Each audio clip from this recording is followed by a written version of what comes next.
কোটা সংস্কার আন্দোলন ও তার প্রেক্ষিতে উদ্ভূত পরিস্থিতিতে অনেকে অপ্রত্যাশিতভাবে আহত এবং নিহত হয়েছে। তাছাড়া রাষ্ট্রীয় স্থাপনায় অগ্নিসংযোগ সহ নানা সহিংস ঘটনা ঘটেছে। আমরা এই সকল অনাকাঙ্ক্ষিত ঘটনার তীব্র নিন্দা জানাই এবং সুষ্ঠু তদন্ত সাপেক্ষে দ্রুত বিচারের দাবি জানাচ্ছি।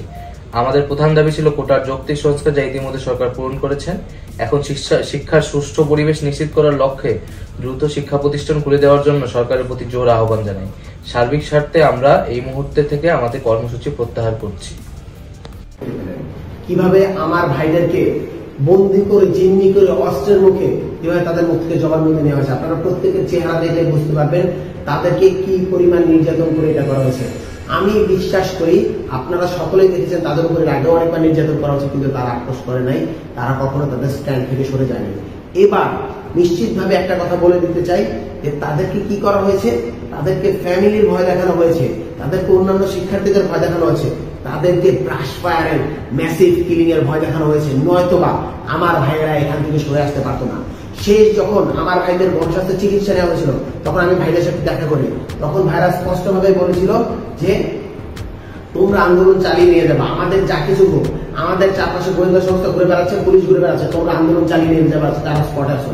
আমার ভাইদের সেই শেষ কথার প্রেক্ষিতে তারা মুক্ত ছিল। দেখুন, আবদ্ধ মানুষের কোনো কথা হয় না, আবদ্ধ মানুষ কথা বলতে পারে না, যার মুখ বেঁধে রেখেছে সে কথা বলতে পারে না। আমার ভাইরা যখন মুক্ত ছিল তখন তাদের একটি শেষ স্পষ্ট কথা ছিল, তোমরা যারা মাঠে আসো তারা আন্দোলন চালিয়ে নিয়ে যাবে, এতগুলো শহীদের রক্তের উপর পাড়া দিয়ে কোনো আপোষ হতে পারে না। সেই আমার ভাইদের শেষ কথার উপর ভিত্তি করে আমরা আগামীকাল বৈষম্য বিরোধী ছাত্র আন্দোলন সারা বাংলাদেশে বিক্ষোভ কর্মসূচির ঘোষণা দিচ্ছি। আমি আবারও বলছি, আগামীকাল সারা বাংলাদেশে বৈষম্য বিরোধী ছাত্র আন্দোলনের ব্যানারে বিক্ষোভ কর্মসূচি অনুষ্ঠিত হবে। আপনারা সকলে যোগদান করে এই কর্মসূচি সফল করুন। সারা বাংলাদেশ একতাবদ্ধ হয়ে আমরা আমাদের ভাইদের মুক্ত করব, আমরা আমাদের দাবি আদায় করব, আমরা শহীদের রক্তের যে বদলা সেই বদলা আদায় করব। দ্রুত পরিস্থিতিতে আপনাদের সামনে আবার হাজির হয়েছি। আপনারা দেখেছেন কিভাবে আমাদের সিনিয়র সমন্বয়ক বৃন্দকে হসপিটাল থেকে অসুস্থ অবস্থায় জিম্মি করে ডিবি কার্যালয়ে নিয়ে যাওয়া হয়েছে এবং সেখানে তাদের উপর কয়েকদিন যাবৎ নির্মম নির্যাতন চালানো হয়েছিল।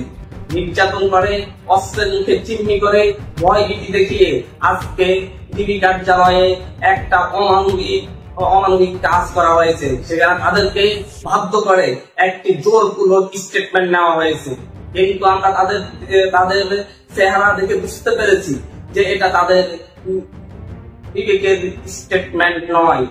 তারা জিম্মি হওয়ার পূর্বে আমাদেরকে সুস্পষ্ট নির্দেশনা দিয়ে গিয়েছিলেন, বলেছিলেন যতক্ষণ পর্যন্ত না সরকারের প্রজ্ঞাপন খেলা বন্ধ হবে, যতক্ষণ পর্যন্ত না এই দেশে এই বৈষম্য বিরোধী ছাত্র আন্দোলন করতে গিয়ে যতজনের রক্ত ঝরেছে তাদের রক্তের ন্যায় বিচার না হবে, যতক্ষণ পর্যন্ত না আটককৃতদের মুক্তি দেওয়া না হবে, যতক্ষণ পর্যন্ত না মিথ্যা মামলাগুলো প্রত্যাহার করা না হবে, ততক্ষণ পর্যন্ত আন্দোলন চালিয়ে যেতে হবে।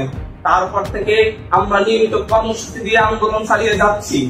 একইভাবে তাদের সেই নির্দেশনার আলোকে এবং তাদেরকে জিম্মি করে এভাবে স্টেটমেন্ট আদায় করার প্রতিবাদে আমরা আগামীকাল বৈষম্য বিরোধী ছাত্র আন্দোলনের পক্ষ থেকে সারা দেশে ছাত্র জনতার বিক্ষোভ কর্মসূচি ঘোষণা করছি।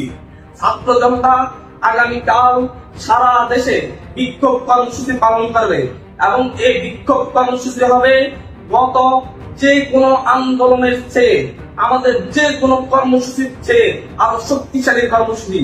ছাত্র সমাজ ঘরে ফিরে নাই, ছাত্র সমাজ এখন রাজপথে আছে এবং দাবি আদায় করে সকলের ন্যায় বিচার নিশ্চিত করে তারা ঘরে ফিরবে ইনশাআল্লাহ।